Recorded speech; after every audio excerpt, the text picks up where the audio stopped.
फर्ज है, लड़कियों का चूड़ी पहनना कैसा है, फर्ज या मुस्तहब? क्योंकि जमात में जो औरतें आती हैं इनका कहना है कि जो लड़कियां चूड़ी नहीं पहनती इनके हाथ का खाना पीना जायज नहीं। अहमद साहब मुंबई से। देखो, लड़कियों का चूड़ियां पहनना अफजल है, बेहतर है, क्योंकि शरीयत ये चाहती है कि औरत औरत बन के रहे, मर्द मर्द बन के रहे। तभी नबी सल्लल्लाहु अलैहि वसल्लम ने मर्दों को औरतों की मुशाबहत से, औरतों को मर्दों की मुशाबहत से मना किया। और एक खातून का हाथ आप सल्लल्लाहु अलैहि वसल्लम ने देखा जिस पे मेहंदी नहीं थी, तो उनको तंबी किया आप सल्लल्लाहु अलैहि वसल्लम ने। तो इसलिए उलमा कहते हैं कि औरत के लिए औरत बन के रहना ही बेहतर है, तो इसलिए चूड़ियां अफजल है, बेहतर है, लेकिन फर्ज वाजिब बहरहाल नहीं है। और कोई ना पहने तो कोई वाजिब नहीं है। और उसके हाथ का ये खाना ना खाना ये भी गलत है, खाना भी खा सकते हैं उसके हाथ का, कोई हर्ज नहीं है इसमें। शोहर की ख्वाहिश पर आईब्रोज बनाना, अगर शोहर की ख्वाहिश हो तो क्या बीवी के लिए आईब्रो बनाना जायज होगा? मिसेस खान कराची से। नहीं जी, जायज नहीं है।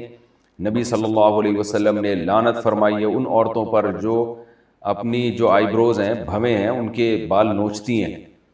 तो चूंकि ये तगयीर खल्क़िल्लाह है, अल्लाह की तख्लीक को बिगाड़ना है, तो हराम बातों में शोहर की इताअत जायज़ नहीं है।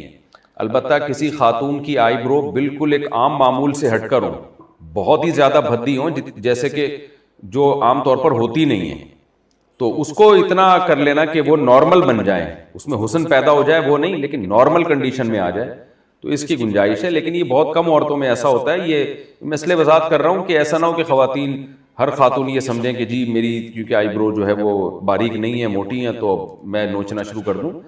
तो नॉर्मली ऐसा होता नहीं है। कोई बहुत ही ज्यादा किसी की भद्दी हो तो एक अलग बात है। अब निकाह में देख लो, सुन्नत तरीके से निकाह कितना आसान, 4 हो गई हमारी सुन्नत के मुताबिक, बड़े आराम से हो गई। लेकिन अगर हम वो तकल्लुफात करते हैं जो आमतौर पे शादी में लोग करते हैं, तो एक पे ही अटक जाते हैं। इतना खर्चा हो जाता कि एक के बाद इतने कर्जे चढ़ जाते कि दूसरी का सोच भी नहीं सकते थे।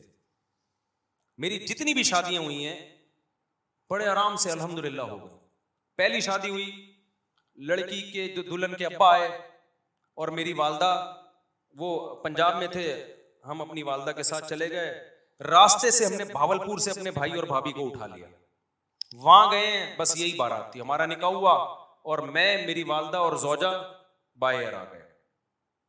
किस्सा खत्म हो गया, शादी हो गई। अगले दिन मैं घूम रहा हूँ, लोग कह रहे हैं मुसाब कल आपका बयान था, आप थे नहीं। मैंने कहा मैं शादी में गया हुआ था। उन्होंने कहा किसकी? मैंने कहा अपनी। क्या मतलब? अभी तो आप यहाँ थे, आपकी शादी भी हो गई। मैंने कहा शादी में तो वो बोले कबूल है, हमने बोला कबूल है तो हो गई, इसमें क्या है? तो मैंने कहा वलीमा कर लूंगा मैं, आप बेफिक्र रहें। वलीमा भी अपनी जो मेरी हैसियत थी उसके हिसाब से कर लिया, जितने पैसे थे उसके हिसाब से कर लिया, कोई कर्जे नहीं लिए, कोई उधार नहीं लिए, अपनी औकात देखी कि यार इतनी औकात बनती है तो उस हिसाब से कर लो। लोगों ने तो बातें बनानी होती हैं, लेकिन जो मुर्गे खा खा के आपके वलीमों के लाखों रुपए के मुर्गे खा के, क्या वो बातें नहीं बनाते? क्या वो ये कहते हैं बड़ा सखी है? ना ना ना ना, जरा सी एक बोटी भी कच्ची निकल आई ना, आपके करोड़ों रुपए बर्बाद होंगे। और भूल जाते हैं 1.5 हफ्ते 2 हफ्ते बाद कि किसने महंगा वलीमा खिलाया था और किसने सस्ता। मैंने एक चिकन बिरयानी बनवाई थी, बस मेरी गुंजाइश इतनी थी। मैंने कहा इतने आदमी ये बिरयानी, और मना कर दिया कोई लिफाफा नहीं लेके आएगा, क्योंकि लिफाफों का ट्रेंड चल रहा है। लिफाफों में वो लाया तो फिर आप भी लेकर जाओ। अबे भाई लो ही नहीं, ना लेके जाओ ना लो। मना कर दिया कोई लिफाफा शिफाफा नहीं होगा, तमीज से खाओ, पतली गली से निकलो। एक ने कहा बोटियां गली नहीं थी, एक साहब ने कहा सही तरह गली नहीं थी। तो मैंने कहा हमारे बस में जितना गला सकते थे हम गला दिए भाई, इससे ज्यादा हमसे होता था। खाना है खा, नहीं तो पतली गली से निकल। तो फिर दूसरी भी ऐसा ही हो गई हमारी, वहां भी ऐसा ही हुआ। मैं दूसरी में तो कोई था ही नहीं ना, वो तो पकड़े जाते तो पिटते। दूसरी में तो इतने अफराद भी नहीं थे। दूसरी जब हुई है तो मेरे भाई, मेरा छोटा भाई मेरा साथ दे रहा था, 2-4 दोस्त मेरा साथ दे रहे थे। जब निकाह का टाइम था ये भी भाग गए, हाथ पांव इनके कांपने लगे। उन्होंने बोला पकड़े तो पिटेंगे हम, शादी तुम कर रहे हो, पिटेंगे कौन? खानदान में जब पता चलेगा कौन कौन था, तो ये था और वो था, तो हम भी पिटेंगे। अब मैं वहदहू ला शरीका लहू हो गया, उस सेंस में नहीं कोई फतवा लगा दो मेरे ऊपर, इन्हीं अकेला हो गया मैं। मैंने 2-4 दोस्त उधार लिए, कभी कहा जाओ यार वो लड़की के अब्बा क्या बोलेंगे, कोई किसी को तो लेके आना। तो हम गए मस्जिद में, हमारा निकाह हुआ। अब रात को रुखसती थी, मैंने घर से शॉर्ट होना था, अम्मा को क्या बताता कहां जा रहा हूं। इत्तिफाक से जुमेरात थी, मदनी मस्जिद बेहतरीन काम आती है ऐसे मौके पे, ठीक है ना। मेरा बच्चा माशाल्लाह, बैठ जा बेटा, बैठ जा मेरा बच्चा। तो जुमेरात को बेहतरीन ऑप्शन था मेरे पास कि जुमेरात है भाई, तो रुखसती में भी हमारी जो ज़ौजा, उनके वालिदैन थे, हम थे, और शायद एक आध महल्ले पड़ोस की जिनको पता था, बस वही थे। बाकी जो हमारे घर वाले थे उनके रिश्तेदार थे, उनके रिश्तेदार थे। तो ये हमारा हो गया वलीमा। 2 कमरों का, 1 कमरे का मैंने घर लिया था, मेरी औकात यही थी भाई, इससे ज्यादा मेरी औकात थी नहीं। 1 कमरे का घर मैंने रेंट पे लिया, उसमें 1 किचन 1 वॉशरूम, 2,500 उसका किराया था। मैंने बता दिया ससुराल को फिलहाल मेरी यही औकात है भाई, अगर आपने भेजना है तो इसी में रह लें, जब अल्लाह थोड़ा आमदन अच्छी कर देगा तो उधर अच्छा घर ले लेंगे। उनको भी अल्लाह ने शऊर दिया था, उन्होंने कहा भाई अच्छा रिश्ता, उनके ख्याल में अच्छा रिश्ता था, चलो भाई अल्लाह मदद, तवक्कुल किया अल्लाह पे, तो हमारी शादी हो गई। जैसे जैसे बच्चे होते गए अल्लाह ताला माली वसत भी देता चला जाता है। देखो एक बेहतरीन मिसाल दूं आपको, जहां दरख्त ज्यादा होते हैं ना, बारिशें वहीं होती हैं। क्या ख्याल है? दरख्त खींचते हैं बादलों को। अगर कोई कहे यहाँ दरख्त, बारिशें तो होती नहीं, दरख्त कैसे लगेगा? अबे तू लगा तो बारिशें शुरू हो जाएंगी। अब कोई खातून कहे भाई मेरी तो छातियों में दूध है नहीं, मैं बच्चे को दूध कैसे पिलाऊंगी? अबे पैदा तो कर, दूध बाद में आएगा। तो जो लोग कहते हैं ना हमारे पास पैसे ही नहीं है, शादी कैसे करें, बच्चे कैसे पैदा करें, ओ भाई पैदा करोगे तो आएंगे। अल्लाह ने इसका जो बच्चे का रिस्क अपने जिम्मे लिया है, तो इसके बाप ही को तो देगा ना। डायरेक्ट बच्चे की थोड़ी जेब होती है जिसमें अल्लाह पैसे डालना शुरू कर दे। तो हमने इस फलसफे को हम जानते थे भाई अभी तो पैसे नहीं है, जब शादी होगी बच्चे होंगे तो पैसे भी क्या होंगे, आ जाएंगे। फिलहाल 1 कमरे का घर में किराए पे ले सकता था, 1 कमरे का घर हमने ले लिया, जिसकी मैं दीवार में ना कील ठोकरा घड़ी लगा रहा था। तो मालिक मकान पड़ोस में रहती थी, उसने कहा दीवारों का बेड़ा गर्क कर रहे हैं। उसको पता नहीं था मुझे आवाज आ रही है, मुझे अभी तक याद है, दीवारों का बेड़ा गर्क कर रहे हैं। वैसे वो मेरा बड़ा एहतराम करती थी, जी मौलाना साहब है, बड़ा इज्जत देती थी मुझे। वो मालिक मकान खातून थी, अल्लाह करे कि वो हयात हों, अल्लाह उनकी बरकत दे, और अगर इंतकाल हो गया तो अल्लाह मगफिरत करे। तो बड़ा इज्जत देती थी ना मुझे, मौलवी साहब हैं माशाल्लाह। उनको नहीं मैंने बताया था मेरी दूसरी है, वरना किराए पे घर ही नहीं देते। दूसरी करके किराए पे घर मांगोगे मालिक मकान नहीं देगा। उनको हमने ना ये बताया, वो समझ थी पहली अकलमंद आदमी लग रहा है तो पहली कर रहा होगा।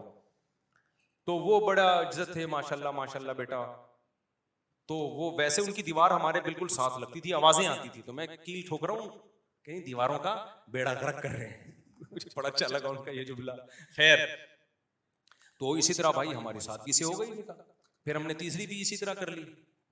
वो कैसे हुई थी अभी मुझे सारी शादियां याद नहीं है कि पूरी डिटेल, वो भी ऐसे ही हुई थी, बल्कि वो तो इतनी आसान हुई थी, हम बैठे हुए थे तो जो हमारी ज़ौजा उनके घर वाले थे उन्होंने कहा कि भाई क्या ख्याल है, फिर मुझे पूरा जो है ना मालूमात ली क्या आमदन है। मैंने कहा भाई ये हमारी आमदन ये है, टोटल ये है, तो इसी में 2 हैं तो और चल ही रहा है, अल्लाह का शुक्र है। तो उन्होंने कहा भाई बंदा, उनका ख्याल था बंदा साफ बात कर रहा है, कोई 2 नंबर ही नहीं है। तो वो उलमा का खानदान था। वो कौन थे? वो उलमा थे। तो जब बात तय हो गई, उन्होंने कहा हमें कबूल है, तो मैं जब उठ के जाने लगा तो उन्होंने कहा कि भाई हम मौलाना लोग हैं, हम लोगों से कहते हैं कि निकाह सादगी से करो, आसान बनाओ, तो अब ये क्या कि 6 महीने बाद निकाह होगा और ये होगा, बस जब बंदा पसंद है ना सबको। उन्होंने कहा हाँ भाई निकाह पढ़ाओ यार। मैं एक सिविल ड्रेस में था, यानी वैसे जब भी मेरी शादी हुई है सफेद कपड़े नील लगा के, पगड़ी नील लगा के, इतना एहतमाम मैंने किया, यही हुलिये में गया हूं। कभी कोई कुचकन, शेरवानी, अलग से सैंडल, अलग से टोपी पगड़ी मैंने जब भी शादी हुई है खरीदे नहीं। लेकिन उस दफा तो मैं इस ड्रेस में भी नहीं था। तो उन्होंने कहा निकाह पढ़ाओ। मैंने कहा कबूल है भाई, पढ़ा दो यार, हमें तो, मुझे तो बहुत अच्छा लगा ये जुमला सुन के। तो फिर वो हुआ कि उन्होंने वही मौलवी साहब उनको बुलाया, भाई इधर आओ। अच्छा, वो जिन मौलवी साहब को बुलाया ना, वो बड़ा दिलचस्प वाकया है। वो जिन मौलवी साहब को बुलाया उनसे मेरी 3-4 साल पहले, यानी ये शादी जो अभी होने जा रही थी, इससे 3-4 साल पहले बहस हुई थी 2-3 शादियों पर। वो तबलीगी जमात के थे। अब पूरा नहीं बताऊंगा मैं कौन थे वो, छोड़ो, फिर वो आप समझ जाएंगे, मुनासिब नहीं है। मेरी बड़ी बहस हो रही थी कि इस जमाने में 3 शादियां करनी चाहिए। वो कह रहे थे नहीं 1 करनी चाहिए। इस पे बड़ी हमारी ना 1 घंटा डिबेट हुई कि नहीं नहीं 2 नहीं करनी चाहिए। क्या हुआ, फोन करके जब बुलाया ना तो वो ही निकले। अबे उन्हें कहा तेरी शादी हो रही है हमारे ही खानदान में? अबे तू बड़ा होशियार निकला, हमें समझा रहा था और हमारे खानदान में घुस गया। फिर बड़ा खुश हुए, बड़ी शाबाश, खैर निकाह पढ़ाया उन्होंने। मैं समझा पा रहा हूं अपनी बात। तो हर शादी हमारी इसी तरह हुई है। तो इस तरह से 4 हो सकती हैं, जिस तरह से आप लोग कर सकते हो। एक शादी कमर तोड़ देती है आपकी, उसमें इतना खर्चा, कर्जे चढ़ जाते हैं आपके ऊपर, फिर उसके बाद आप पहले उन कर्जों को उतारने में इतना टाइम लगता है, फिर आपकी जवानी का बेहतरीन हिस्सा वो सारा जाया हो जाता है, जो पैसा आप बचा के किसी और अच्छे काम में इस्तेमाल कर सकते थे। लोग कहते हैं अच्छा रिश्ता नहीं मिलता हमें इसके बगैर, और भाई बहुत से लोग अच्छे हैं, आपको फ्री में भी मिल जाएंगे। वो समझ रहे हो कि नहीं समझ रहे? यानी अच्छे खानदान के लोग हैं जिनको अच्छा बंदा चाहिए होता है, तो वो मिल जाता है उनको।